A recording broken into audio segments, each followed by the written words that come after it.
जून 1931 की एक जम देने वाली दोपहर को मर्दों का एक छोटा सा गिरोह मशरकी ग्रीनलैंड के सुनसान साहिल पर बर्फ में खड़ा था। वो आबादी से सैकड़ों मील दूर थे।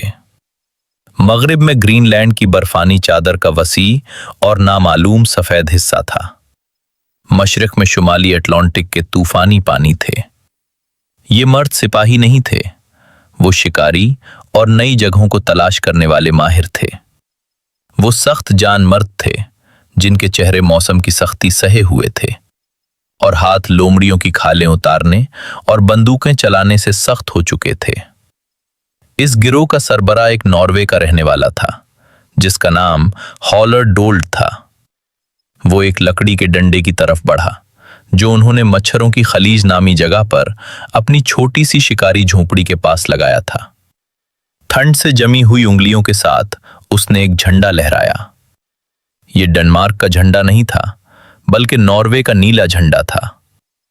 जैसे ही झंडा हुआ में लहराया, डोल्ड ने एक गहरी सांस ली और हुआ में चलाया कि नॉर्वे के बादशाह के नाम पर मैं इस जमीन के जुनूब और शिमाल पर कब्जा करता हूं।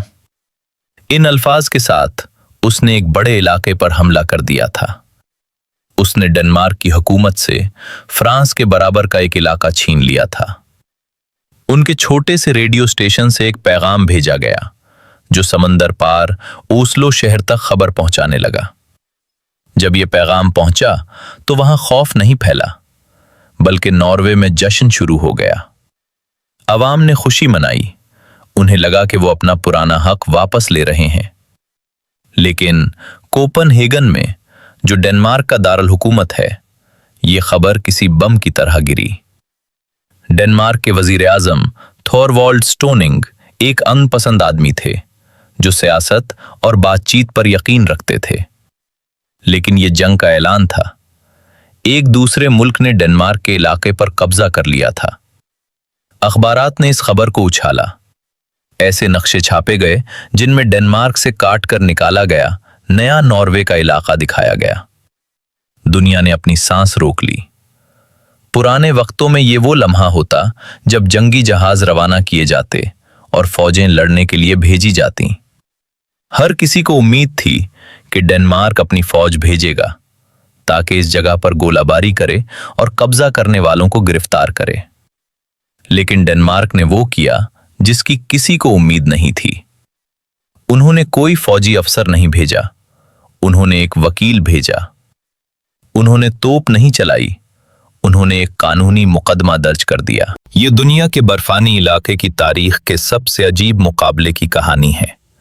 ये इस बारे में है कि कैसे दो मुल्क, डेनमार्क और नॉर्वे, एक जमी हुई बंजर जमीन पर जंग के करीब पहुंच गए थे। ये एक ऐसी कानूनी जंग की कहानी है जिसने ये फैसला किया कि दुनिया के इस ओपरी हिस्से का मालिक कौन है।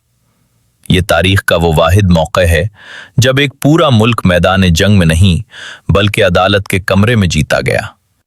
ये समझने के लिए कि इन 5 शिकारियों ने वहां झंडा क्यों लहराया, हमें 1000 साल पीछे जाना होगा। हमें इस जख्म को समझना होगा जो नॉर्वे के लोगों के दिल में था। उनके लिए ग्रीनलैंड डेनमार्क का नहीं बल्कि उनका अपना था। ये उनके लोगों ने ही दरियाफ्त किया था। एरिक दी रेड, जिसने वहां आबादी बसाई, वो नॉर्वे का रहने वाला था। सदियों तक ग्रीनलैंड नॉर्वे की बादशाहत का हिस्सा रहा। लेकिन तारीख बड़ी बेरहम होती है। 14वीं सदी में नॉर्वे एक बीमारी की वजह से तबाह हो गया। वो इतना कमजोर हो गया कि उसे डेनमार्क के साथ मिलना पड़ा। 400 साल तक दोनों मुल्क एक रहे। दारुल हुकूमत डेनमार्क में था और बादशाह भी वहीं का होता था।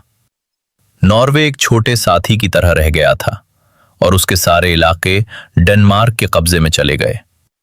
फिर जब बड़ी जंगें खत्म हुईं तो यूरोप का नक्शा दोबारा बनाया जा रहा था। डेनमार्क को सजा दी गई और उसे मजबूर किया गया कि वो नॉर्वे को स्वीडन के हवाले कर दे। लेकिन डेनमार्क के लोग बहुत चालाक थे। उन्होंने कागजात के बारीक लिखे हुए हिस्से में एक शर्त डाल दी कि डेनमार्क नॉर्वे का इलाका तो छोड़ देगा लेकिन समंदर पार के इलाके जैसे ग्रीनलैंड अपने पास ही रखेगा। नॉर्वे के लोगों ने उस वक्त तवज्जो नहीं दी और दस्तखत कर दिए। कलम की एक जुम्बिश से नॉर्वे ने सब कुछ खो दिया। उन्होंने डेनमार्क से आजादी तो पा ली, लेकिन स्वीडन ने उन्हें अपने साथ मिला लिया। मगर वो अपनी तारीख खो चुके थे। ग्रीनलैंड 100 साल से ज्यादा डेनमार्क के पास रहा। ये नुकसान नॉर्वे के लोगों को अंदर ही अंदर खाया जा रहा था। उन्हें लगा कि उनसे लूट मार की गई है।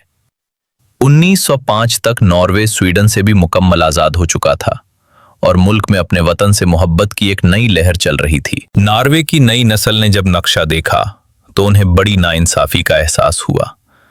उन्होंने मशरकी ग्रीनलैंड की तरफ देखा जो खाली पड़ा था। डेनमार्क सिर्फ मगरबी साहिल पर आबाद था जहां लोग रहते थे, लेकिन मशरकी साहिल हजारों मील तक खाली था जहां सिर्फ बर्फ और चट्टानें थीं।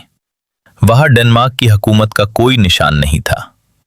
नॉर्वे के शिकारियों ने 1920 के दौर में इस खाली जगह का रुख किया। हॉलवर डिवेल जैसे शिकारी वहां लोमड़ियों और रेच का शिकार करने गए। उन्होंने वहां झोंपड़ियां बनाई और जगहों के नाम अपने मुल्क के नामों पर रखे। उन्हें लगा कि वो ही इस जमीन के असली मालिक हैं। उन्होंने एक कानूनी बात कही कि ये किसी की जमीन नहीं है। उस वक्त के कानून के मुताबिक अगर आप किसी जमीन को इस्तेमाल नहीं कर रहे तो आप उसके मालिक नहीं हो सकते। अगर डेनमार्क वहां नहीं रह रहा था, वहां उनकी कोई पुलिस या शहर नहीं था, तो वो जमीन किसी की भी नहीं थी और कोई भी वहां कब्जा कर सकता था। 1930 में तनाव बढ़ने लगा। डेनमार्क ने सख्ती करने का फैसला किया और ऐलान किया कि पूरा ग्रीनलैंड एक बंद मुल्क है और यहां आने के लिए इजाजत लेनी होगी। वो दरअसल नॉर्वे के शिकारियों को निकालना चाहते थे। नॉर्वे में शिकारी बहुत गुस्से में थे। हुकूमत में उनके कुछ ताकतवर दोस्त थे, जिनमें वजीर दिफा भी शामिल था। उसने हुकूमत को उकसाया कि अगर उन्होंने अभी कब्जा न किया तो वो उसे हमेशा के लिए खो देंगे। शिकारियों के लीडर ने हुकूमत को मजबूर करने के लिए खुद ही झंडा लहरा दिया ताकि एक बड़ा मसला खड़ा हो जाए।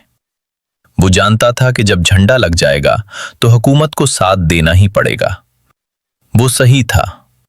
जब खबर पहुंची तो अवाम के दबाव में आकर नॉर्वे के बादशाह ने उस इलाके को सरकारी तौर पर अपना हिस्सा बना लिया। हमला हो चुका था और दुनिया का नक्शा बदल गया था। डेनमार्क में इस पर बहुत गुस्सा आया। उन्होंने इसे धोखा समझा, लेकिन डेनमार्क के वजीर आजम एक समझदार आदमी थे। वो जानते थे कि इतनी दूर बर्फ में जंग लड़ना नामुमकिन और बहुत महंगा होगा। उनके पास एक बेहतर हथियार था और वो था कानून। उन्होंने हॉलैंड के शहर दी हेग में मौजूद बैनुल अक़वामी अदालत में मुकदमा कर दिया। उन्होंने मुतालबा किया कि नॉर्वे के कब्जे को गलत करार दिया जाए और पूरा ग्रीनलैंड उन्हें वापस दिया जाए। ये एक बड़ा जवा था, क्योंकि इससे पहले किसी को नहीं मालूम था कि ऐसी खाली बर्फानी जगह का मालिक कौन होता है। अगर डेनमार्क हार जाता तो वो सब कुछ खो देता। दोनों मुल्कों ने जजों के सामने अपनी अपनी टीमें भेजी। उन्होंने फौजी नहीं बल्कि तारीख के माहिरीन और पुराने नक्शे जमा किए। डेनमार्क की टीम ने साबित करना था कि वो हमेशा से इस जजीरे के मालिक रहे हैं। इस तलाश में उन्हें नॉर्वे के एक पुराने वजीर का एक बड़ा राज मिल गया। 12 साल पहले नॉर्वे के वजीर खारजा ने बातों बातों में डेनमार्क के वजीर से कह दिया था कि हमें ग्रीनलैंड पर आपकी मिल्कियत पर कोई एतराज नहीं होगा। डेनमार्क के पास ये लिखा हुआ मौजूद था। कानून की दुनिया में एक वजीर का जबान से क्या हुआ वादा भी बहुत अहमियत रखता है। नॉर्वे के लोग ये बात भूल चुके थे, लेकिन डेनमार्क ने यह सबूत संभाल कर रखा था। अदालत में बहस शुरू हुई। नॉर्वे की टीम ने कहा कि जमीन उसकी होती है जहां लोग रहते हों, और वहां तो कोई नहीं रहता था। लेकिन डेनमार्क ने वो पुराना वादा और दूसरे सबूत पेश किए। दुनिया भर के जजों ने महीनों तक ये सब देखा। उधर बर्फ में बैठे शिकारी इंतजार कर रहे थे कि क्या फैसला आता है। उन्हें नहीं मालूम था कि उनकी किस्मत का फैसला अब बंदूक से नहीं बल्कि वकीलों के कलम से होगा।